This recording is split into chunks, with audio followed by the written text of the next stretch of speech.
Political parties have given mixed reactions to the State of the Nation address. The official opposition welcomed the speech, saying President Cyril Ramaphosa is now implementing DA plans, while the EFF insists the president has no job creation plans. Finance Minister Enoch Godongwana, however, says government's plan to use business to create jobs is basic economics. I'm delighted that for the first time now we have an ANC president admitting that the statist approach is not going to get growth and that you need the private sector, and announced some of the things the DA has been talking about for years: cutting red tape, involving the private sector, opening up the economy more, realizing that the state cannot drive growth in South Africa or create jobs. So this is a major shift. I hope the president is going to be able to convince his party that that is the case. The president has gradually passed a motion of no confidence on the Minister of Small Business, but also outsourcing issues of environment and raising the necessary capital is also another passing of motion of no confidence in the Minister of Environment. But has also passed a motion of no confidence on himself after promising so many millions of jobs. Now he says government cannot provide jobs. Jobs must be provided by the private sector. And in the manifesto of the ANC, which made him a president, committed jobs. So generally, they've outsourced the responsibility of governing our people into a private sector.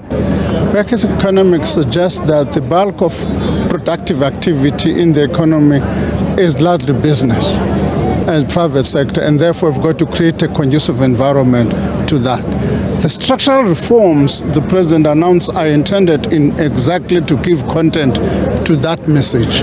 We said that we rejected the whole process, and we of course welcome the fact that the expropriation bill, as far as Section 25 of the Constitution is concerned, has failed in Parliament.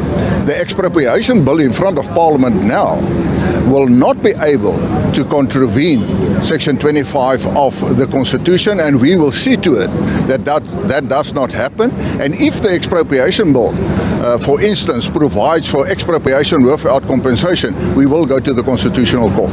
As we listen to the president, the speech obviously is idea-rich, is very good at framing the problem and at times actually proposing clear solutions of what needs to be done.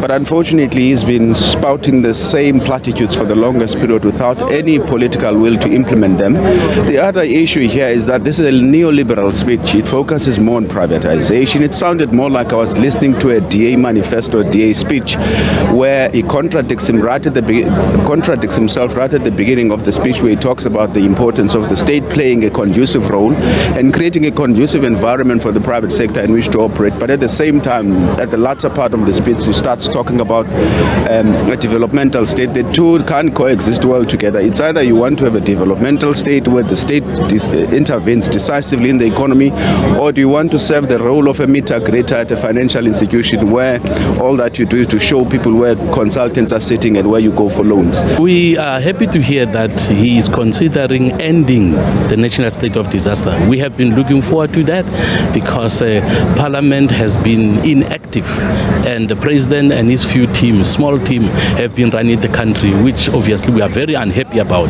But we are delighted that he did acknowledge that Parliament must start operating and doing its work properly, because we know that once Parliament starts working well, a number of things that are out of place are not going to be in place, and the rights of the people, the freedoms of the people are going to be restored.